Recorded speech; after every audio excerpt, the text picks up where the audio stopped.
The Secrets of Doctor Who is brought to you by the Star Quest Production Network and is made possible by our many generous patrons.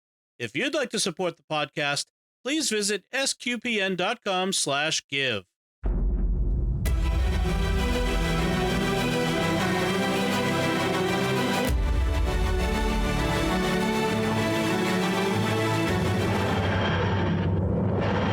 You're listening to The Secrets of Doctor Who, where we discuss everything about the hit BBC series Doctor Who. And today we're discussing Chapter 3 of the Flux, called Once Upon Time. I'm Dom Bettinelli, and joining me today on the panel are Jimmy Akin. Hi, Jimmy. Howdy, Dom. And Father Cory Sticha. Hi, Father Cory. How's it going? Very well, thanks. Folks, remember to like The Secrets of Doctor Who on our Facebook page, where we're at facebook.com/Secrets of Doctor Who. Retweet us on Twitter, where we're at SQPN, or leave us comments wherever you find us. I want you to all stick around to the very end of the episode because we're going to have some great listener feedback. We have plenty of listener feedback this time, so I want you to check it out. And I also want to tell you about another show on the StarQuest Network that you will definitely enjoy called Pray Station Portable, especially as we're heading into Advent soon. Pray Station Portable is an opportunity to take some time for prayer every day, several times a day, using the prayer of the church, the Liturgy of the Hours. So check that out wherever you find fine podcasts or at sqpn.com. So if you don't pay attention very much, you may, unlike me, have not noticed that the title is Once Upon Time and not Once Upon a Time. I mean, I would have never made that mistake. I was just saying that before we started recording, and I thought it was. And you never have to be corrected by your co-hosts before we start recording. Yeah. And if you'd listened last week, you would have heard that I would never have done that as I'm announcing the next episode coming up. Yeah, right. So it is Once Upon Time, which I'm informed is a pun about the planet time. But before we get into the discussion of the episode, Jimmy, can you give us a recap? Okay, this is a complex one. Spoilers ahoy, here we go. Last time on Doctor Who, Swarm snapped his fingers, sending a fatal amount of temporal energy through Yaz and Vinder. To prevent this, the Doctor uses the unoccupied Maury pedestals to transport herself, Dan, Yaz, and Vinder to the center of a time storm as time is running wild. With the help of the Maury, she hides them at places in their own time streams, past, present, and future. Yaz seems to go to her future, where she and her sister play a video game. Dan goes to more or less present-day Liverpool, and Vinder goes to his past, and we see him given a high-ranking post where he uncovers ethical violations, files a whistleblower report, and is consequently assigned to the remote base where we first met him. Finally, the Doctor goes to the distant past to a point at the end of the Dark Times, which are part of Whoniverse lore, where she participated in the original siege of the Temple of Atropos as Dr. Ruth. So we get to see her again. Because of the chaotic nature of time at the moment, unusual things happen in these periods. The Doctor appears to Yaz and Dan, telling them she's trying to fix the situation. Dan encounters Joseph Williamson. Yaz is haunted by weeping angels. Vinder is haunted by Yaz. And the Doctor is having bleed-through memories of her former self, Dr. Ruth. And the Doctor meets a woman listed in the credits as Ossock, who tells her this universe is over and the Flux wasn't an accident but was placed because of the Doctor. It is revealed that the original siege of Atropos involved the brother and sister duo Swarm and Azure, who are known as the Ravagers.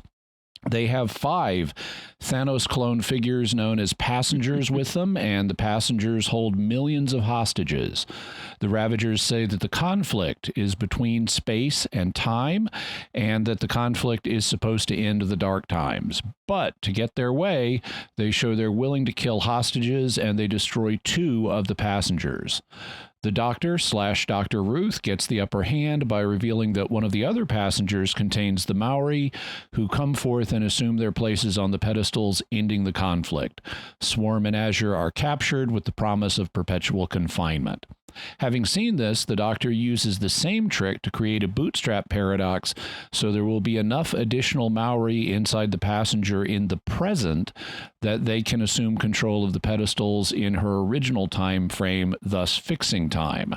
They do this, but Swarm and Azure say they tricked her into doing it, anticipating what she would do based on last time. Apparently, part of their plan in throwing time out of whack was releasing swarms of tiny blue panic orbs that disintegrate things. They also reveal that they have Dan's love interest, Diana, hostage in Prisoner. Meanwhile, back at the barn, we learn about what's been happening in the devastated post-Flux universe. We meet a young woman named Belle, and through her eyes, we learn that the Daleks, Cybermen, and Sontarans have been conquering the remaining worlds, trying to seize what's left of the universe. We also learn that Belle is Vinder's beloved, and she is carrying his unborn child. The Doctor drops Vinder off on his devastated post-Flux homeworld, but after a weeping angel appears in the TARDIS and seizes control of it, we have our current cliffhanger, the end. So, just a brief recap. There's a lot going on in that episode. I mean, this was... it's only 49 minutes, so it's really fast-paced. Yes. And we're halfway through the Flux. I mean, that was the third episode. And so we're halfway through. What do you think of how they've spun this out?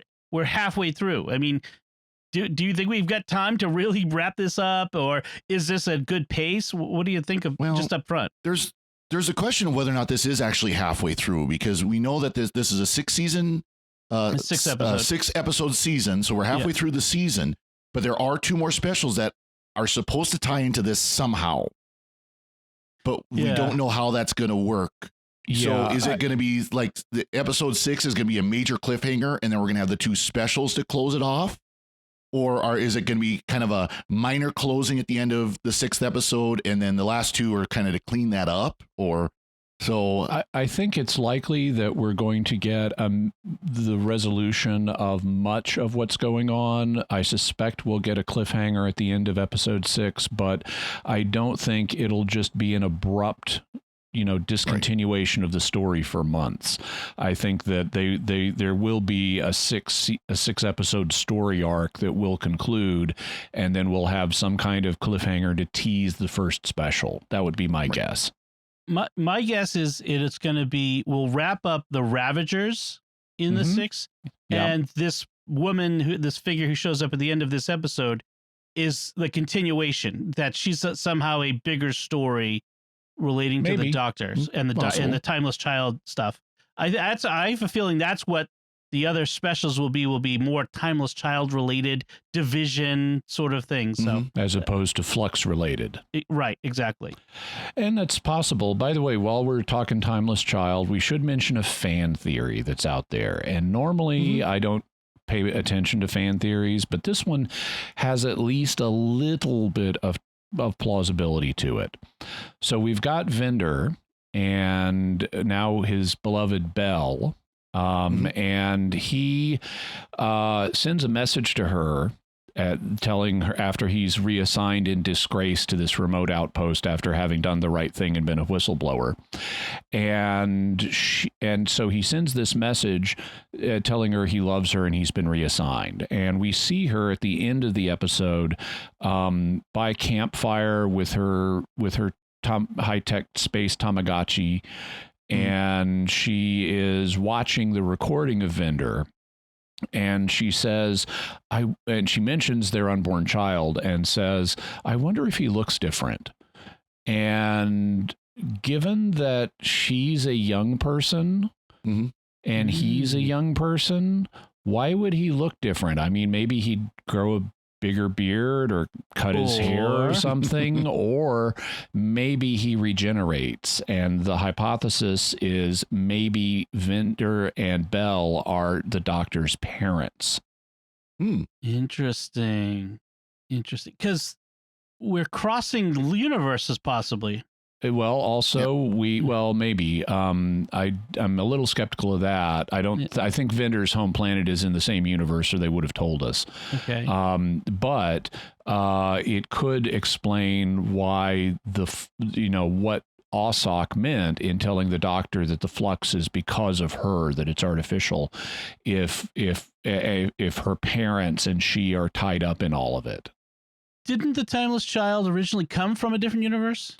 Well, the Timeless Child came through some kind of dimensional barrier, and maybe at the end of this story, Vinder and Belle will go into an alternate universe, and at some point in the past, the Timeless Child will come back. Right. Interesting.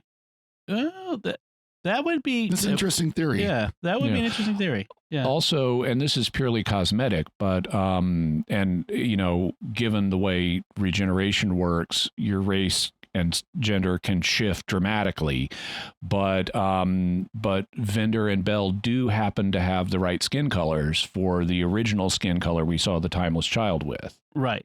That's true.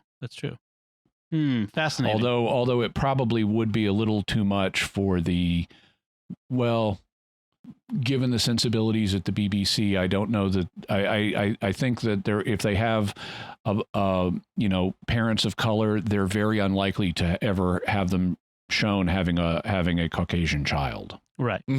It's fascinating. Well, we'll see how that theory pans out, I guess. That would be, I'd be fascinated to see, you know, more about the Doctor's past, like that we've opened that door. We've got to eventually walk through it. The child. We do. I don't know that I would walk through it this soon, though. And that is a decision that could be affected by the fact Chris Chibnall is leaving the show and doesn't want to leave that to someone else. But I actually kind of would prefer, I won't mind if they do this. That'll be okay with me. It won't crush my faith in the show or anything. But I actually like the idea of exploring the Doctor's mysterious history in reverse order. So I would think we should learn more about her work with the Division and thoroughly explore that before we go to the origin of her original people. Right. Yeah. I mean, that's obviously how Doctor Who started. You know, we knew that the Doctor was an alien from another planet in the future, but we didn't know anything about him until we never saw Gallifrey or a part of Gallifrey until the regeneration from Patrick Troughton to Pertwee. Right. So, I mean, that was a long time that we finally found out who his people were, you know, at the beginning of the series. So it would not be out of character for the series to take a long time to fill in these gaps. Yeah. And in the original unaired pilot of Doctor Who, it actually was established the Doctor was from the future because Susan at one point says that they're from something like the 47th century of time or something. Yeah. Right. But later that was retconned, and I don't think they've established when the Doctor is born on Gallifrey relative to Earth time. So let's leap into some of the other stuff about this episode. I thought Belle's story was interesting. They really call it out. You know, they have these title cards, you know, Belle's story right at the front, and then they a couple things to go back to where they give us, you know, star coordinates, which mean nothing to us as the viewer because, you know, we don't have any up. Yeah, they're completely made up. We don't have any frame of reference for them. But they set off that part of the story, which is interesting. They don't set off any other part of the story like that. And my guess is we'll continue to see that, or it's possible that we'll continue to see them do that. She's on the run from Daleks at first, which is interesting. We get to see some Daleks there. And there's blue time particle clouds, which I immediately thought of like, well, they look like the same color as Swarm, and they are kind of a swarm, so they must be connected to Swarm. And they kind of are, right? I mean, that's... Well, he tricks the Doctor into releasing them. Yeah. Right. So I don't know if he's not necessarily directly responsible, but I thought that was interesting, the connection, that possible connection. And the tiny blue panic orbs could totally disintegrate your dogs if they wanted to, but they seem to be more interested in disintegrating things that are out of place temporally. The gist I got, and it was hard because this time I didn't have subtitles to watch, and BBC sound is notoriously bad. Yeah. For everyone who lives in the UK, you have my sympathies. Sound is much better in the US. But the vibe I got was that these are designed, these whatever they do, they're like the space pterodactyl or the time pterodactyls we saw back in the Ninth Doctor's time.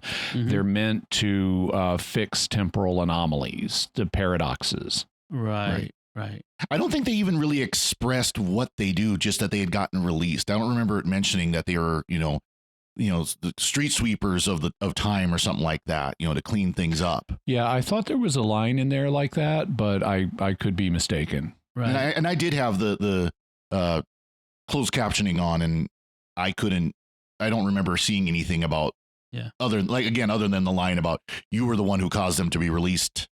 What was that Stephen King story where they get out of phase? The Langoliers. The Langoliers, yeah. So so it could be like they're kind of like Langoliers. So much better special effects though. Right. So another interesting aspect of this was the Weeping Angels. I mean, we've saw Weeping Angels in the first episode, and they're acting differently. I mean, they're not directly going after Yaz like to make her jump, and they're almost sort of there but not there, right up until the end. She sees one coming out of her Xbox, which reminds us of the with Amy and the ship that was crashed, and seeing it on the screen, and have even their image is real or something, or can make them real. Whatever holds the image of an angel becomes an angel. Right. And I thought the usage, now originally we see them, Yaz is apparently settled back into life as a police officer in her future, and she sees a weeping angel in the mirrors on her car, in the rear view mirror and the door mirror and stuff. Right. And that's okay as a jump scare, it's fine. It's not particularly terrifying, but where I thought it was much more creepy and effective was in the video game sequence. Where she's seeing the weeping angel in the video game, and it's getting closer, and then it comes, even though she shuts off the video game, the weeping angel comes out of the television. And I thought that was very nicely played. That was quite scary, and it was like, yes, this is how you make the weeping angels scarier. Dom? Yeah. If anyone's played any of the Doctor Who VR, like on the Oculus Quest with the Weeping Angels, it's just like that. Like, you've got to, because it's a video game, you've got a certain point of view, and you have to keep turning to keep them in. So it was like that in the show. You have to keep turning. Does the Oculus? So this would be the ultimate. Does the Oculus thing measure whether you blink? It doesn't. It doesn't. Oh, see, they need to have that functionality. You need to play it with real blinking. Unless you like being scared, I don't recommend the Doctor Who Weeping Angel game on the Oculus VR, because it's so scary. That's how it should be. That's how it should be. They should be terrifying. Yes, and it is terrifying. But yeah, I thought it was interesting to see how they've incorporated the Weeping Angels in it. So because we've got all the villains on the battlefield here. We got the Centaurans, we got Cybermen, we've got Daleks, and now we get the Weeping Angels, all the greats. Okay. But the Weeping Angels seem to be acting differently. Like you mentioned, Jimmy, the others are kind of dividing up the remains of the destroyed universe among themselves. But the Weeping Angels seem to be doing something different.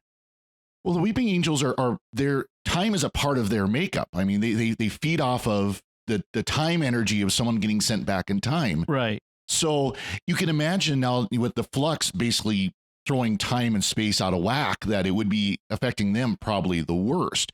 And so, speculation that one Weeping Angel took over the TARDIS because it's trying to fix this, it's actually trying to help, maybe.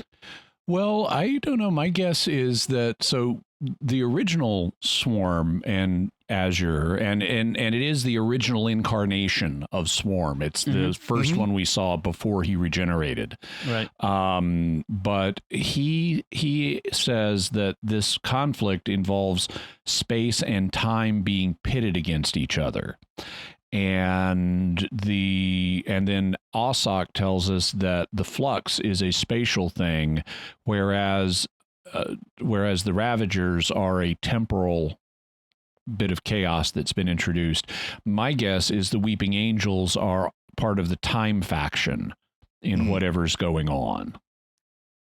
By the way, I did see, so I don't play video games myself, but I know that, and I didn't understand Yaz's sister's line that nobody calls them video games. I mean, I would either call them video games or computer games. I don't know what else people may call them these days. Yeah, just games. I don't know.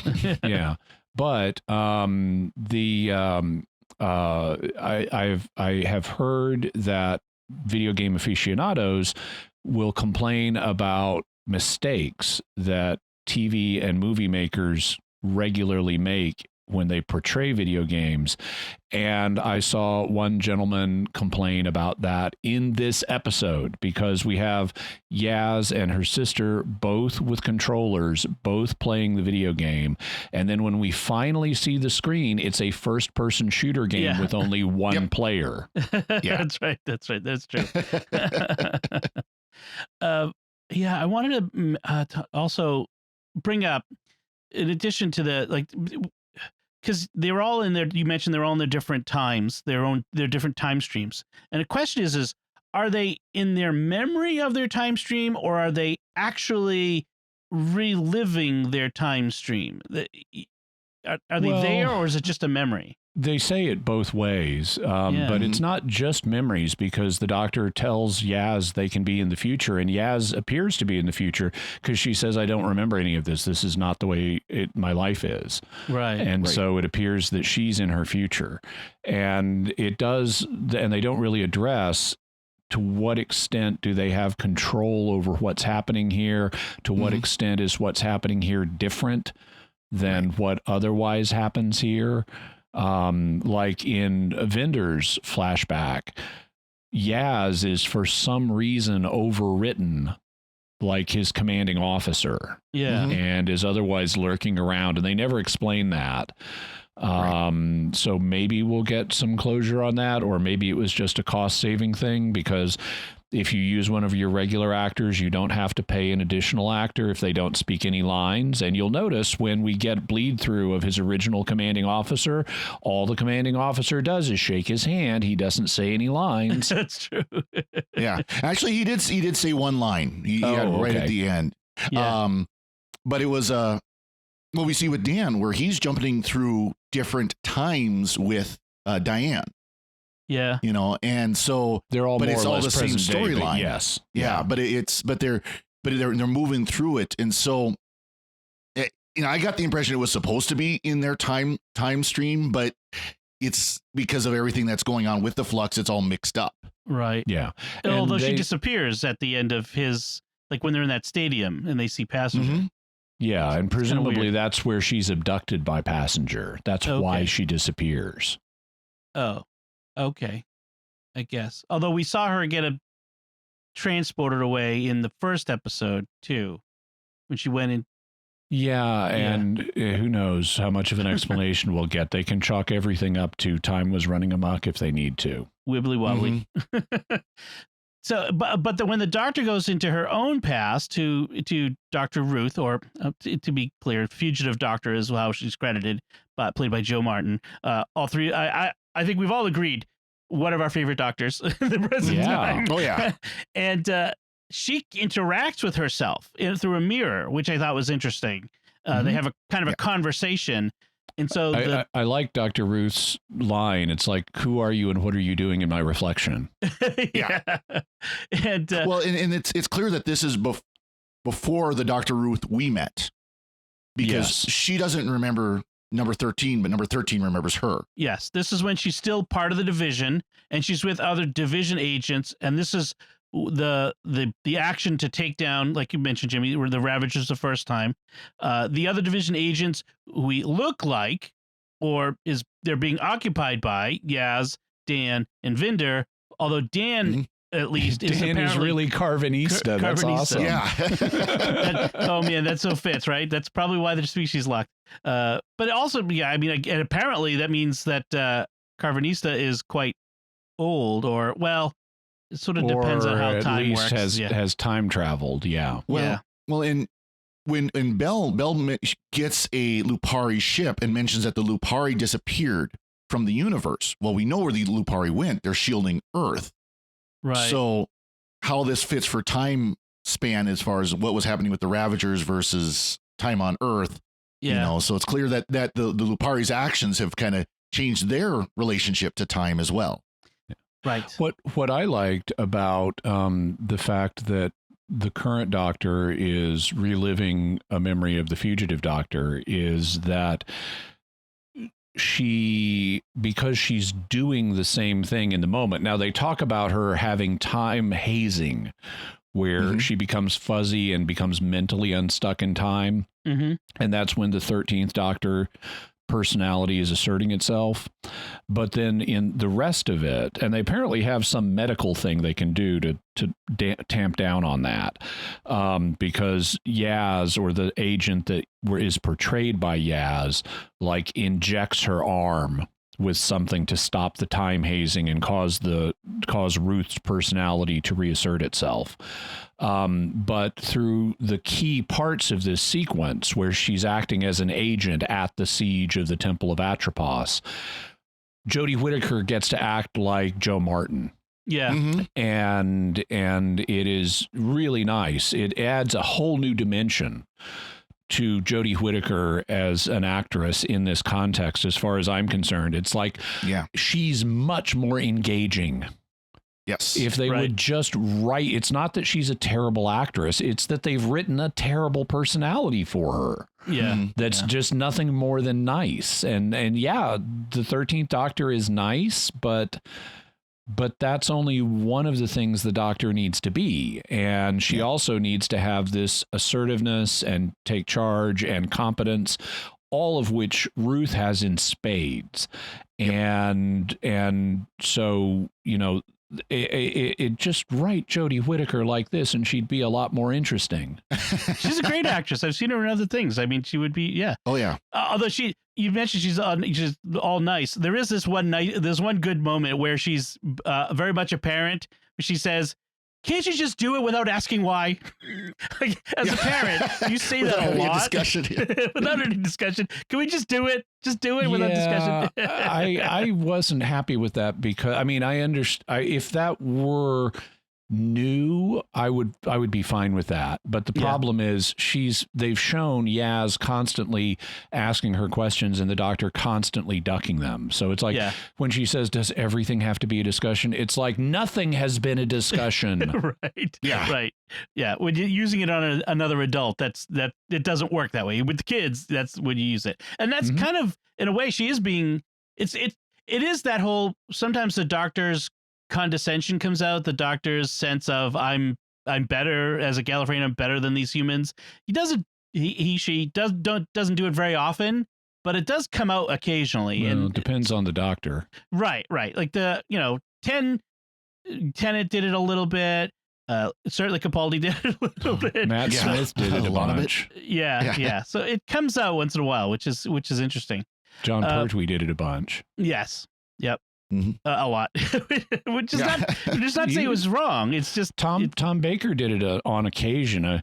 You don't understand, Sarah Jane. I'm a Time Lord. I walk in eternity. Blah blah blah. She rightly is going, ooh. Does that mean you're middle age?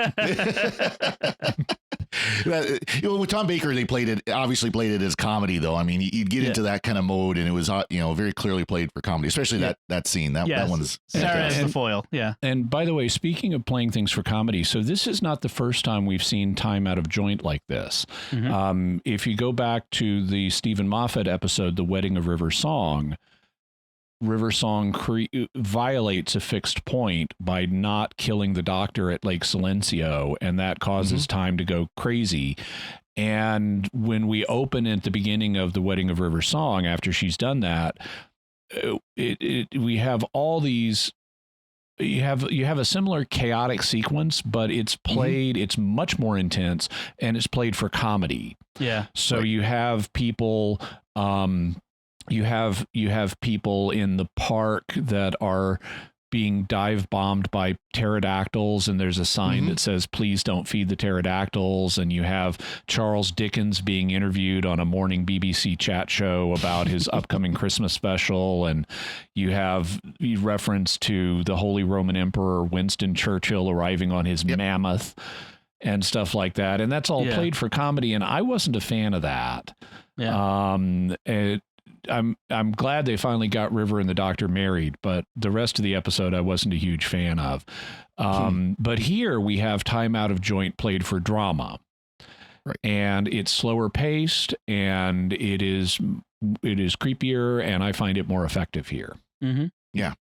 Well, the fact that you've got, the Daleks and the Cybermen and the Sontarans basically taking over what's left of the universe and trying to be the last race standing, basically, that much more serious. You see, kind of the reaction of what's going to happen if time goes completely astray, if the universe is destroyed by this rogue time that's trying to take everything over. So one character that you mentioned in the recap that we haven't talked about yet is Joseph Williamson, that Dan runs into in the Liverpool tunnels, which maybe or could be the Liverpool tunnels. Like I assumed it was there. Well, and they've got a lantern on the wall, so it looks like the Liverpool tunnels. But when Dan asks if they're near a particular site in Liverpool, Joseph Williamson laughs in his face and says we're very, very far away from there. So maybe they're on another planet with some tunnels, or maybe the Liverpool tunnels have been transported to another planet or something. He certainly has a ray gun that he's using to shoot back at the Blue Swarm. Actually, no. He says it's not the Blue Swarm. It's something else that's chasing him that he's been shooting at. Oh, okay. But we never see what that is. But we never see it. Yeah, I mean, he's still this big mystery that's got to get wrapped up at some point in the next 3 episodes, because we don't know hardly anything about what he's doing in this story. So that's got to still be to come. And they're keeping him purposely vague too. Like he'll respond in ways that are just almost sound like, maniacal, just completely off his rocker and completely, just his mind's been blown, for lack of better words, and he can't make sense of what he's seeing and what he's experiencing. And so they're keeping him purposely vague. So I'm sure it'll get revealed soon. So in the next 3 episodes, yes. Yes, that's assuming it doesn't go over to the specials. Yes, we have to keep saying that. Yeah. It's interesting how much the Vinder's story, and now that we know Belle is part of his story, how much that occupies this episode, and how much Vinder has reached the level of companion. Like we knew from the beginning that Vinder would be kind of a companion, but we didn't know why. And it's interesting. It kind of, I feel like maybe now that you mentioned that theory, Jimmy, kind of lends credence to him being bigger than just the guy they pick up along the way. There's an importance to him. He recognizes the TARDIS. He knows what it is, kind of like Dan did, which is, again, interesting. And this whole subplot about the Grand Serpent, who apparently is some sort of leader of his people. Yes. And we haven't talked about him yet. I didn't want to bog down the recap any more than I had to. Right. But so when we first meet Vinder in his memory, he's done some daring rescue thing and at personal risk, and is now being offered a much higher position. He's going to be the guardian of the Grand Serpent. And the Grand Serpent is apparently a guy who is the leader of his people and is a pretty slimy person. I saw someone online correctly say this guy has Martin Clunes vibes. If you remember from the Snake Dance episode in the Fifth Doctor's time, where you had Martin Clunes as this slimy young snake-related guy who is a leader of his people, and it's like this guy kind of is a hark back to that. It feels like a hark back to that, and so he's very high and mighty.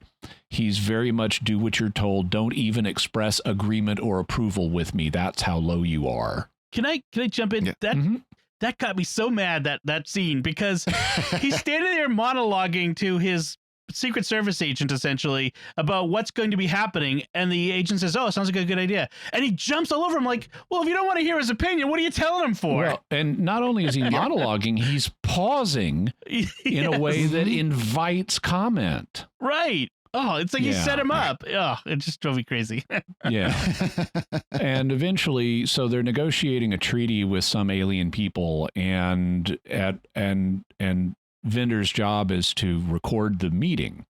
And so he's doing that, and they're having the negotiation, and they get to the end of it, and the Grand Serpent says, just one more thing. Oh, by the way, shut off the recording. And he makes Vinder shut off the recording, which Vinder doesn't want to do because it's his duty to record this, but he does.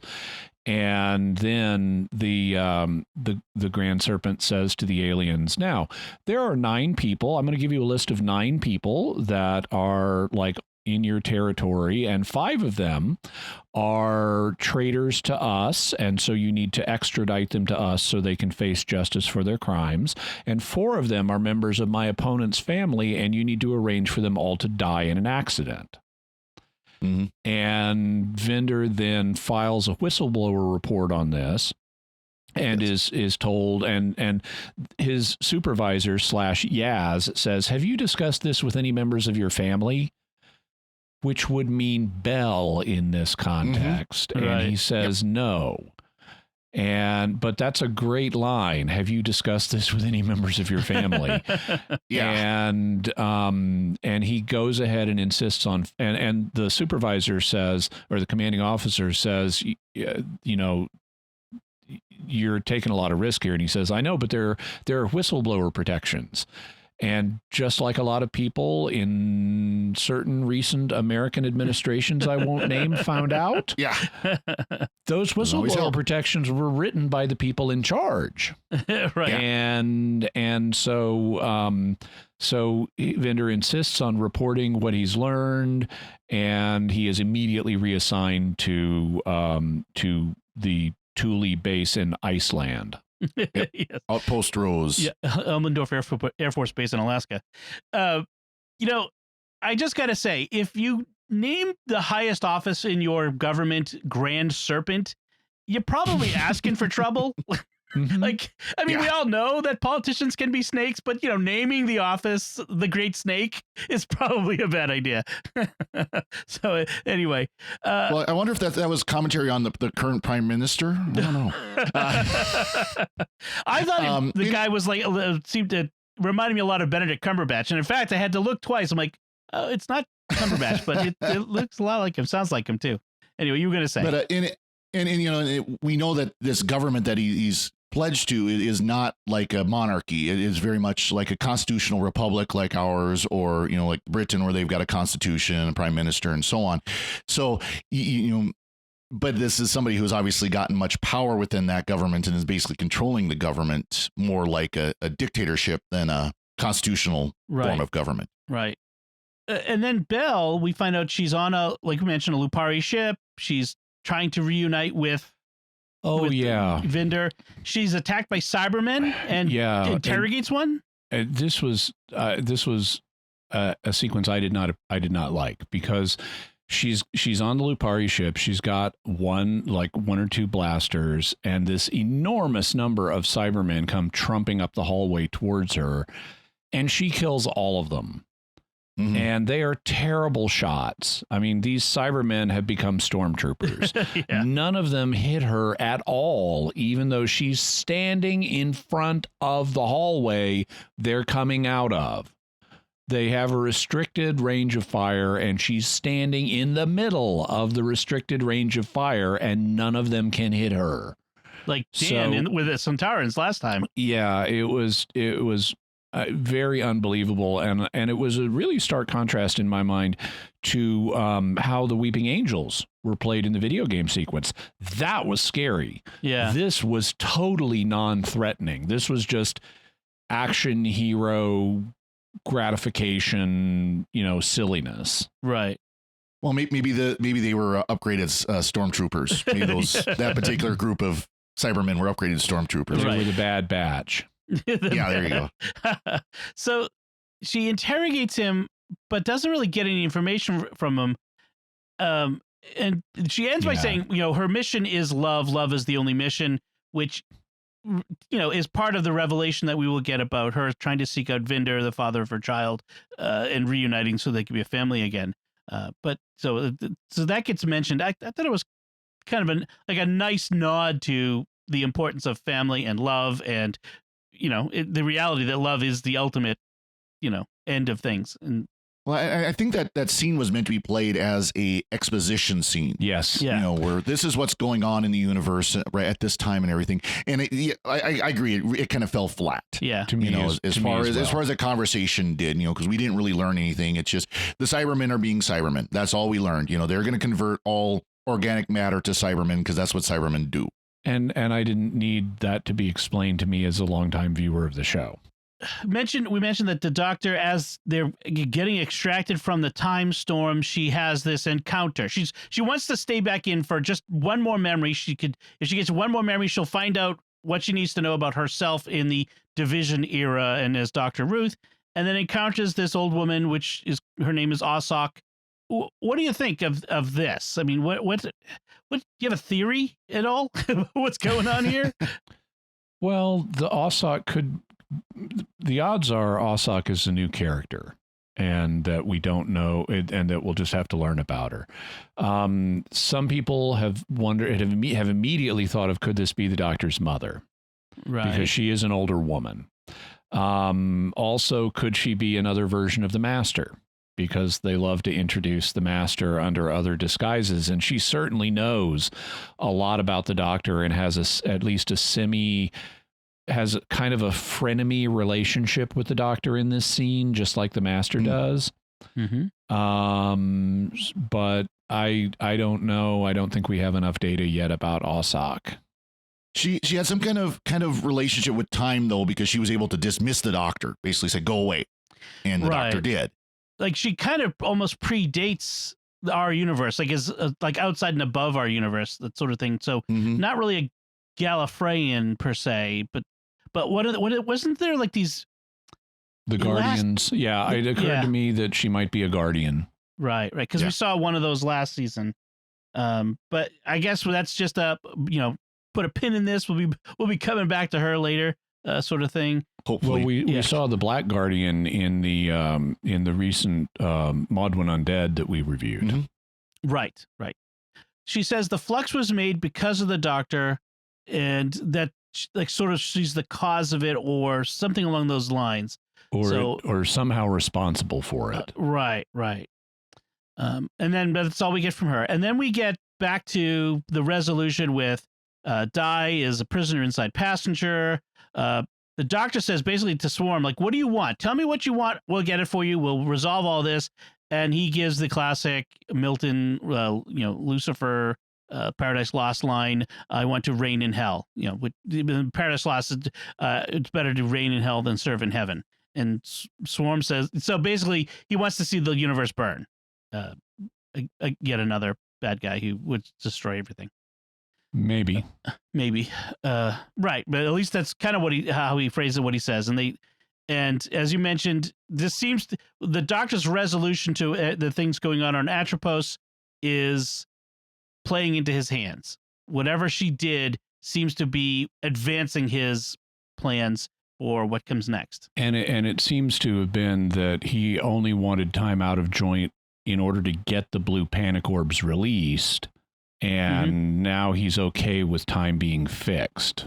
Right. But there's even a question about that, because as the Doctor's leaving, one of the priest triangles comes up to her and says, "Did you repair?" And she says, "I hope so." Yeah. So she expressed doubt about whether she's really repaired the situation. Right. Or he says, "Can you repair? Is it repaired?" I hope so. And you kind of I kind of got the sense that I hope it is repaired, or that I can fix whatever else is wrong, to fix the overall problem with that. Mentioned that Vinder recognizes the TARDIS, although he apparently had not been in one, or didn't recognize the camouflage, but once he opens it up the door, he recognizes it. Who would? It's camouflage. Yeah. Right. And then we get this last scene where the Weeping Angel shows up and takes over the TARDIS, which is kind of cool.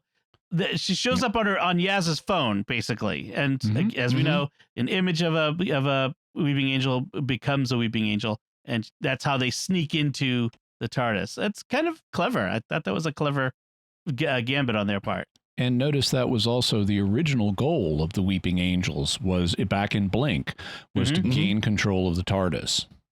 Although my guess is, I wonder, do they have the same end in mind that they did then, just to eat up the time energy in the TARDIS? I have a feeling it has more to do with this war. Yeah. It has more to do with this war than it does just free feeding. And we'll find out more about that next week, because it's an episode set in 1960s Britain where the Weeping Angels are attacking a village.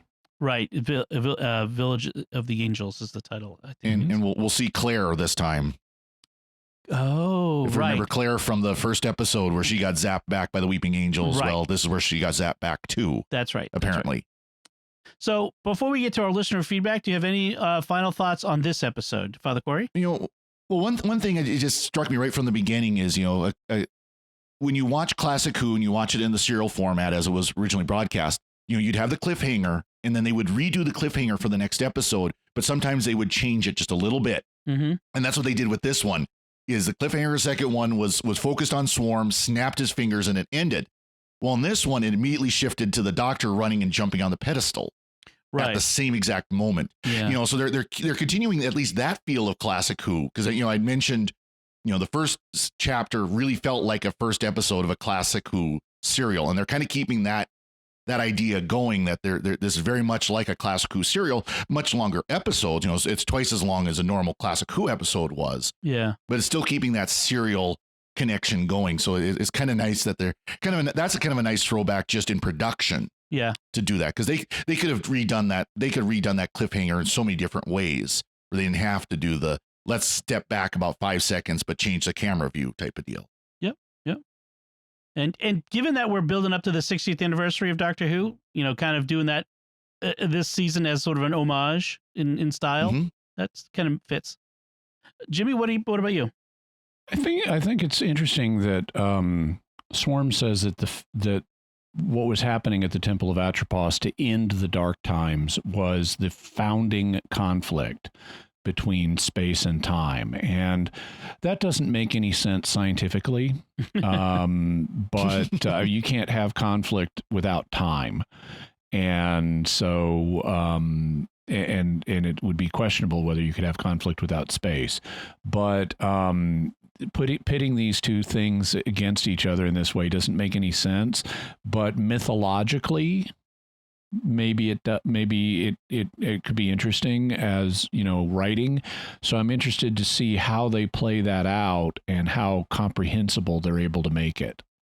Well, that should do it for our discussion of Once Upon a Time. And as I mentioned, need more Joe Martin before the end of these of Chibnall's era.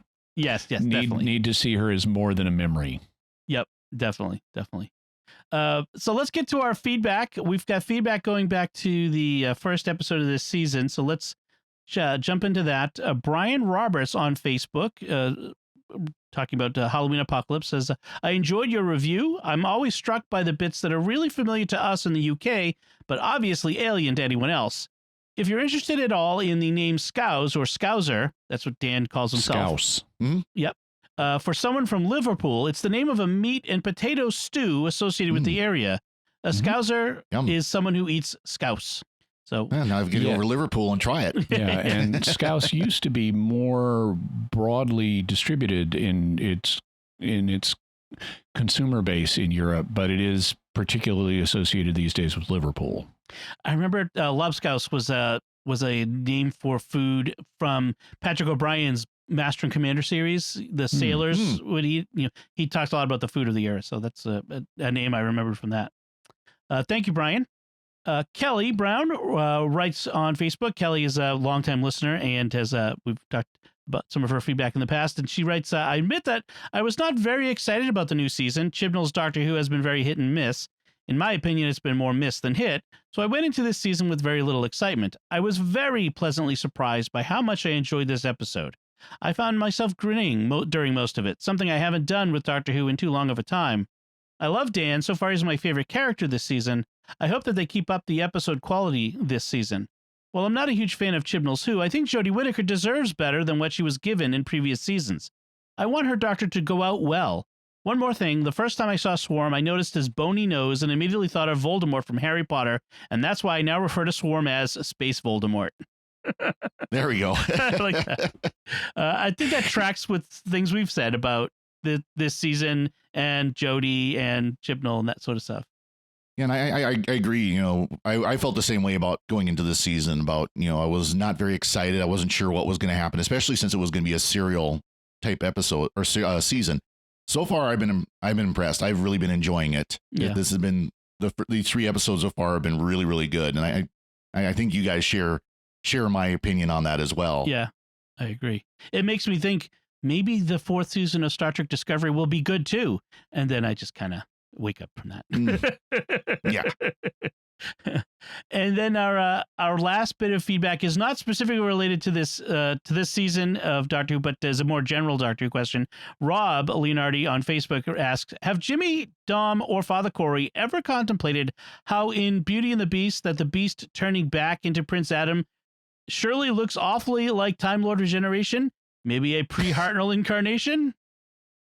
That is an interesting point. I'm not sure that really fits, but there are a lot of instances in literature in various media of people changing from one thing to another that could certainly be a Time Lord. Transformation literature is extensive in human history. Yeah. Yes. I mean, if you want to take that, you could also say, the frog, the prince that was turned into a frog was also the Doctor. So right. Yeah. I think that Beauty and the Beast is probably more connected to werewolf mythology. Do you think, Jimmy? I wonder. Yeah, and there, yes, in fact, it may be directly based on a case of, I'm forgetting the name of the skin condition, but we talked about Pedro, whatever his last name was, who had the werewolfism condition and then married a lady of the royal court in the Mysterious World episode on werewolves. Pedro Gonzalez may have been his name. Yeah. And so I believe it's been suggested that Beauty and the Beast might be based on that historical incident.